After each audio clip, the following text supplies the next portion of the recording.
I'm living a life now which is more my truth, and I'm trying to change the narrative of how women are seen It's a good point. sexually as we age. What that narrative is not trying to look and act like we are in our 20s and 30s, or dressing like we're in our 20s and 30s, but embracing how your body looks, how you think, and embracing your sexuality as you head over 40 and 50. And the people that will push back against me are the people who already are narcissistic and misogynistic. And the narcissism and misogyny is the downfall of relationships between men and women all around the world.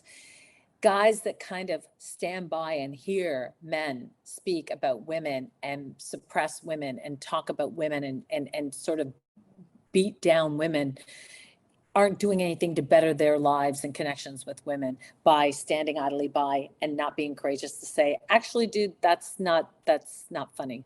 Yeah. That's not actually, that is not how I see women. Because if you want a better sexual connection with women, then you have to encourage them to embrace their sexuality in a healthy, positive way. Because when they Absolutely. feel good about themselves, Completely agree with this. Completely agree when with they it. feel good about themselves, they're going to want to be with you and accept all your little sexual kinks and this is and that's and stuff, because they're like you, and you accept me as I am and you appreciate me, and I'm going to do the same back for you. And then eventually one day, Yeah. you're not going to have to like creep around,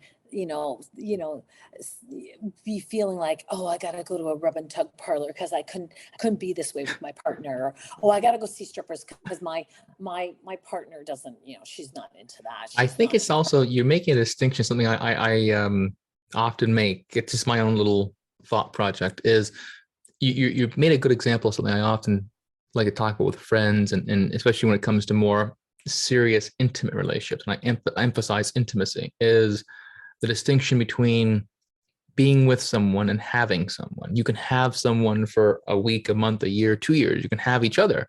Doesn't mean you know two things about each other.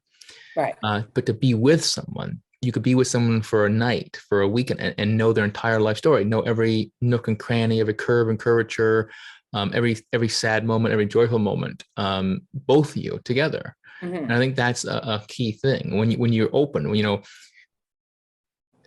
I think in one sense, men need to realize there are certain things, international, eternal things that women will be very much fearful of when they get up in the morning, when they walk outside. Doesn't matter what time of day. There are things that are going to go through women's heads. Doesn't matter the age. It may differ with age, but things are going to be very fearful. Things are the reality that we can maybe, we might not get it. But I think men need to actually, these are genuine fears sometimes and genuine insecurities. It doesn't matter how visually appealing one may be. Mm-hmm. And to be vulnerable yourself. It's a two-way street. You both have to be vulnerable. And that vulnerability actually isn't a weakness. It's actually the most empowering thing you can do for each other. It's and a difference. And I don't think that we have to shut down those other forms, because I do feel that, sometimes sexuality like positive sexuality is going to encourage positive sexual expression. Right. So it's so sad. I know lots of married men over my time period who I've had conversations with and have known secrets from them that they've told me, but they didn't share with their partner. But they feel such relief and like a weight off them when they finally can tell somebody, I really want to do this, or I really want to do that, or whatever. It's like, and why don't you feel like you can tell your partner that? Right. Like, yeah. What is,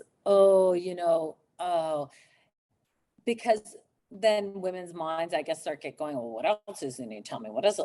But if you started off from the beginning of a relationship and you open the door, or even right now, if you're in a relationship and it's not intimately, where you want to be connected to the person, maybe have a conversation and say, is there any things that, you don't feel fulfilled in our relationship, or sexually, like, is there desires that you want to express to me that you'd like, but then be prepared for the answer. Yeah.